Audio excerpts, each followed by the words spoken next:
Marvel franchise की तरफ से अवेंजर्स डूम्सडे के जिन 4 ट्रेलर की बात की जा रही थी शुरुआती दिनों से, अब वो 4 ट्रेलर फाइनली हमारे सामने हैं। जिनमें से सबसे पहला फोकस करता है हमारे कैप्टन अमेरिका यानी कि स्टीव रॉजर्स पे, एंड दूसरा फोकस करता है हमारे गॉड ऑफ थंडर यानी थॉर पे। जिसके बाद तीसरा ट्रेलर मार्वल के फैंस को पूरी तरह से सरप्राइज कर देता है, जो कि बेस्ड है एक्समैन पे। एंड ये पूरा ट्रेलर बेस्ड होने वाला है एक्समैन के उस एनिमेशन सीरीज पर, जो कि मार्वल के द्वारा हमें कुछ सालों पहले डिलीवर किया गया था।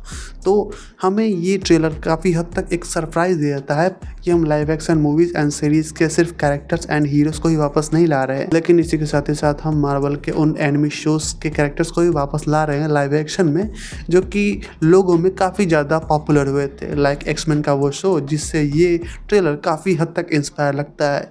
इवन जो हमें लास्ट में साइक्लोप दिखाया गया था, उसका सूट भी उस एनिमेशन से एंड उस एनिमेशन के कैरेक्टर से काफ़ी हद तक रिजेंबल करता है।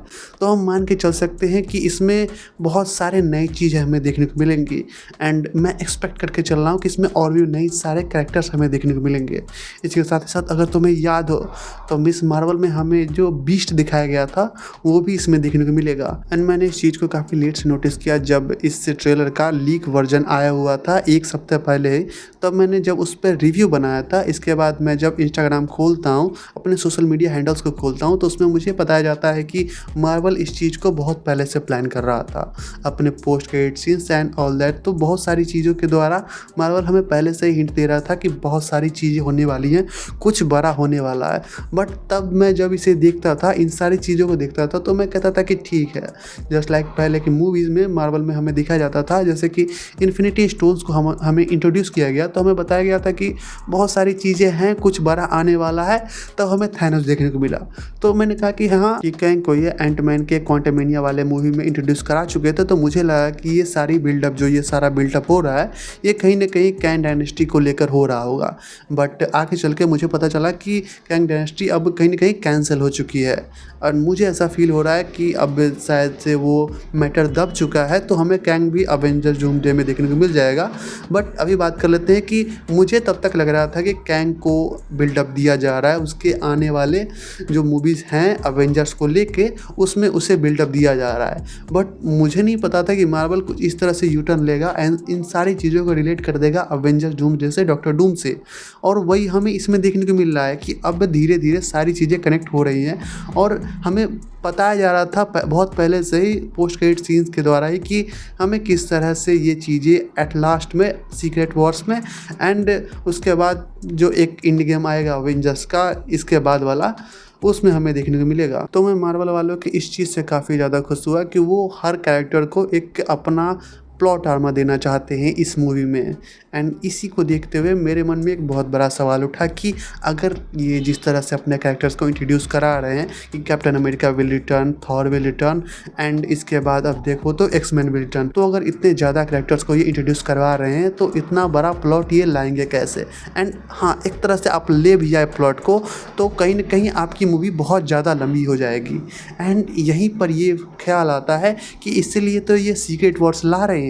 तो ऐसा हो सकता है कि आने वाले जो अवेंजर्स डूम्सडे मूवी हो वो कहीं ना कहीं 3.5 घंटे की हो सकती है। इसके साथ ही साथ हमें इसी का अगला पार्ट सीक्रेट वॉर्स में देखने को मिल जाएगा। तो काफ़ी हद तक इन्होंने बहुत चीज़ों को प्लान करके एक ऑर्गेनाइज्ड वे में हमारे सामने रखा है। बट मेरे मन में एक और डर चल रहा था जब ये इतने सारी चीज़ों को दिखा रहे थे कि जब आप इतने सारे कैरेक्टर्स को लाते हो तो आप एक कैरेक्टर पे फोकस नहीं कर पाते हो, एंड कहीं ना कहीं यही एक केओस क्रिएट हो जाता है।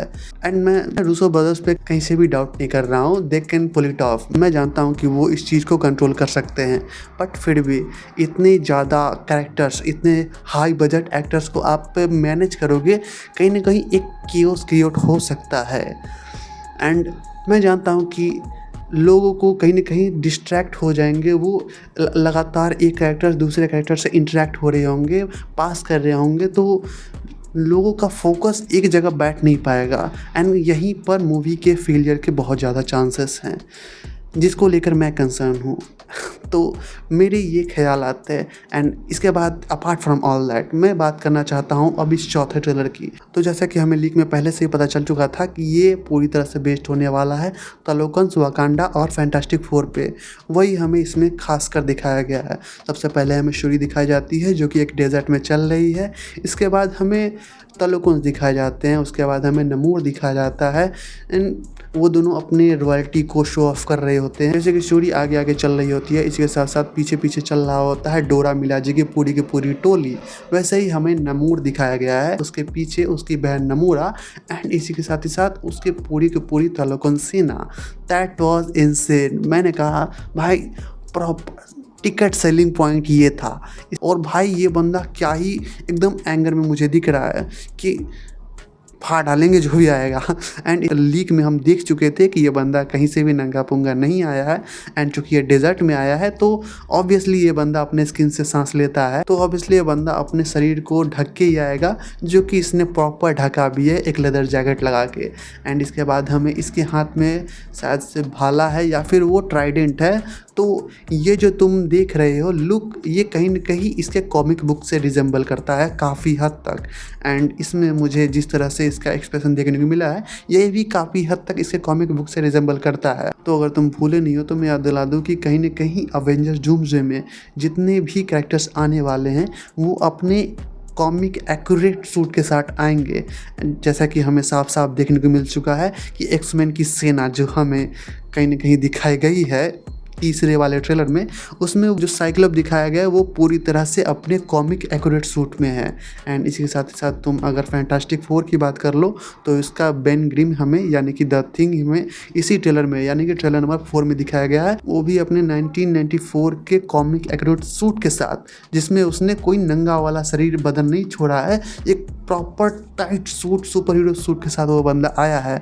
इसके साथ साथ तुम अगर नमूर को देख लो तो ये बंदा भी अपने लेदर जैकेट के साथ कॉमिक एक्यूरेट बन के आया है। तो हमें कैप्टन अमेरिका जो हमें दिखाया गया था वो भी एकदम कॉमिक एक्यूरेट देखने को मिलेगा।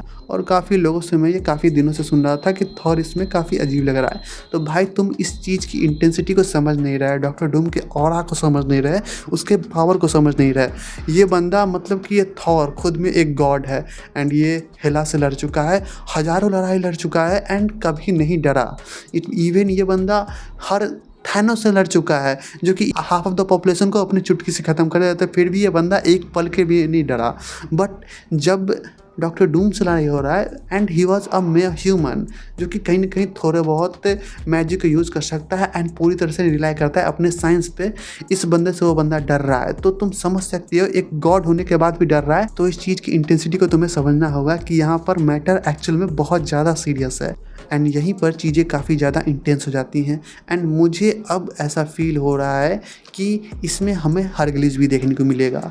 एंड तुम लोगों को अगर नहीं पता तो मैं बता दूं कि ज़्यूस को जिस तरह से हमने देखा था लव एंड थंडर में कि वो अब घायल है, एंड ज़्यूस ने जिस तरह से कमांड दिया था हरक्यूलिस को कि दुनिया को दिखना चाहिए कि थॉर ओडिनसन आसमान से कैसे गिरता है एक फॉलन देवता। एंड सच बताऊं तो मैं भी इस चीज़ के लिए क्यूरियस हूँ और कहीं ना कहीं मैं जानता हूँ कि मैं बहुत ज़्यादा एक्सपेक्टेशंस लगा के बैठा हूँ अवेंजर्स डूम्सडे से। लेकिन तुम्हें भूलना नहीं चाहिए कि एक सुपर विलन होने के साथ ही साथ डॉक्टर डूम एक राज्य का राजा भी है। एंड यहीं पर चीज़ें काफ़ी ज़्यादा इंटेंस हो जाती है कि जब सामने वाले टीम के पास यानी कि अवेंजर्स के पास अपना एक देवता है जिसके पास इमेंस स्ट्रेंथ है एंड इसी के साथ ही साथ उनके पास हल्क भी है, तो उसके पास भी कोई होना चाहिए जो कि उसका बैक द हैंड उसका सपोर्ट कर सके एज ए स्ट्रेंथ।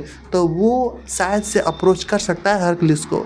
एंड अब मैं तुम्हें याद दिला दूं कि कुछ दिनों पहले जब ये ट्रेलर्स बिल्कुल नहीं आए थे, जहां इस 4 ट्रेलर्स की बिल्कुल भी बात नहीं हो रही थी, तब कुछ कॉन्सेप्ट आर्ट निकल के आए थे अवेंजर्स डूम्सडे के द्वारा जो कि ऑफिशियली पब्लिश किए गए थे मार्वल द्वारा, जिसमें तुम देख सकते हो कि बहुत सारे मार्वल के कैरेक्टर्स डॉक्टर डूम के साथ भी हैं और डॉक्टर डूम के अगेंस्ट भी है। जिसमें हमने रीड रिचर्ड्स को देखा था कि वो पकड़ के डॉक्टर डूम के कोर्ट रूम में के बीचों बीच बैठा है एंड उससे कोई और पकड़ के नहीं लाया, हमारा डॉक्टर स्ट्रेंज पकड़ के लाया है। तो तुम यहाँ पर समझो कि कितनी बड़ी चीज़ें चल रही हैं। तो यहाँ पर ना सिर्फ पावर का गेम होने वाला है, यहाँ तक कि इसमें हमें डिप्लोमेसी का भी एक गेम देखने को मिलेगा। इसी के साथ साथ कहीं ना कहीं एक साइकोलॉजिकल गेम भी देखने को मिलेगा। तो चीज़ें काफ़ी ज़्यादा ही इंटेंस हो जाती हैं। बाकी मैंने तुम्हें अवेंजर्स के चौथे ट्रेलर को एक्सप्लेन कर ही दिया है। एंड अगर तुमने वो वीडियो नहीं देखी है तो मैं तुम्हें रिकमेंड करता हूँ कि प्लीज़ तुम जाकर देखो। मैंने लीक से ये देखा है, मगर भाई मैंने प्रॉपर किया है। And if you want to see this तो प्लीज़ अप्रोच दिस वीडियो, मैं तुम्हें लिंक डिस्क्रिप्शन में दे दूंगा। बाकी तुम इस ट्रेलर और इस वीडियो के बारे में क्या कहते हो एंड तुम्हारे इस पर क्या ख्याल है। बाकी मिलते ही ना नेक्स्ट वीडियो, तब तक लिए एक्सप्लेन।